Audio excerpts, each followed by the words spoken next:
జిల్లాలో ఇప్పటికే 5 ఎమ్మెల్యే టికెట్లు 2 ఎంపీ టికెట్లు లేచాయి. మరో ఎంపీ వెయిటింగ్ లో ఉన్నాడని, కోడ్ వచ్చేసరికి ఇంకెన్ని లేస్తాయో చూడాలని మాజీ మంత్రి టీడీపీ పాలిట్ బ్యూరో సభ్యులు సోమిరెడ్డి చంద్రమోహన్ రెడ్డి ఎద్దేవా చేశారు. ఆయన ముత్తుకూరు మండలంలోని బ్రహ్మదేవి గ్రామంలో జరిగిన బాబు షూరిటీ భవిష్యత్ గ్యారంటీ కార్యక్రమంలో పాల్గొన్నారు. టీడీపీ రాష్ట్ర కార్యదర్శి బొమ్మి సురేంద్ర, మండల కార్యదర్శి నీలం మల్లికార్జున యాదవ్, తెలుగు యువత అధ్యక్షుడు ఈపూరు మున్రెడ్డితో కలిసి ప్రతి ఇంటికి తిరుగుతూ భవిష్యత్ గ్యారంటీలో చంద్రబాబు నాయుడు ఇచ్చే హామీలను ప్రజలకు వివరించారు. ఈ సందర్భంగా బ్రహ్మదేవికి విచ్చేసిన సోమిరెడ్డి చంద్రమోహన్ రెడ్డికి టీడీపీ నాయకులు భారీ ఎత్తున ఘన స్వాగతం పలికారు.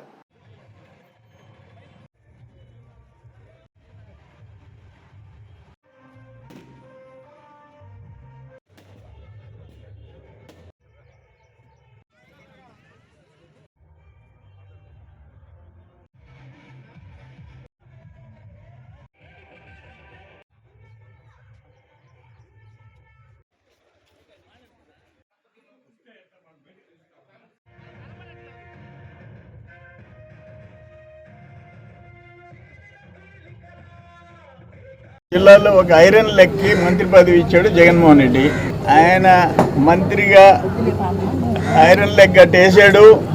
అక్కడ గాంధీ బొమ్మ దగ్గర ఒక బీసీలకు సంబంధించిన ఎమ్మెల్యే ఫస్ట్ టైం ఒక మంత్రిగా ప్రమాణ స్వీకారం చేసి జిల్లాలో అడుగు పెడితే తిరుగుబాటు చేయటం ఆయనకే ఆ సత్కారం ఆయనకే వచ్చింది. 2 ముగ్గురు ఎమ్మెల్యేలు మా పార్టీలో జరిపినారు. ఈయన అడుగేస్తే అవుట్, కాల్ వేస్తే స్మాష్, ఐరన్ లెగ్. 3 ఎమ్మెల్యేలు వచ్చేసినారు. ఒక ఎమ్మెల్యే జనసేన తిరిగిపోయేసి వచ్చేసేసాడు.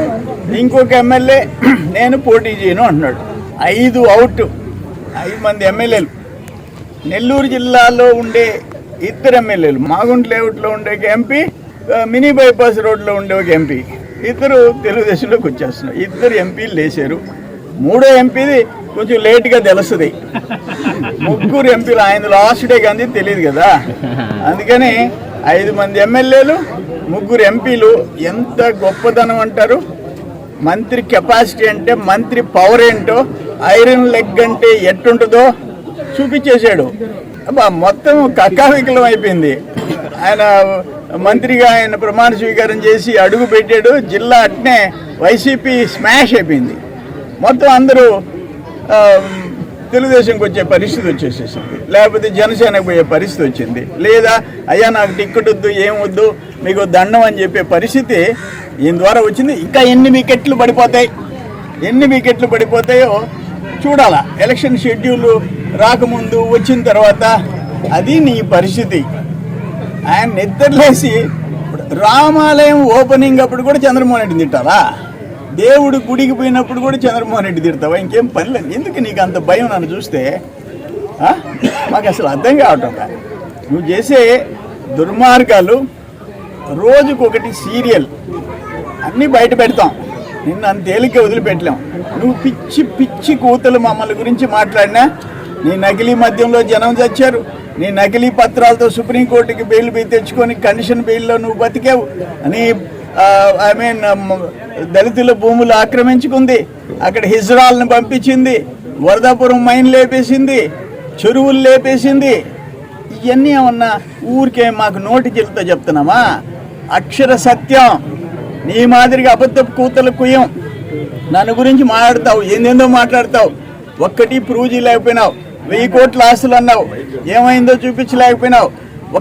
ఎంత ఘోరమైన ఎమ్మెల్యే ఒక మంత్రిని అరాచకాలు, అన్యాయాలు, అకృత్యాలు చేసేవాడిని. నేను కడప రాజంపేట కోఆర్డినేటర్గా ఉండా, కడప జిల్లా ఇన్ఛార్జ్ మంత్రి కూడా ఉన్నా, ఇప్పుడు కూడా కోఆర్డినేటర్గా ఉండా.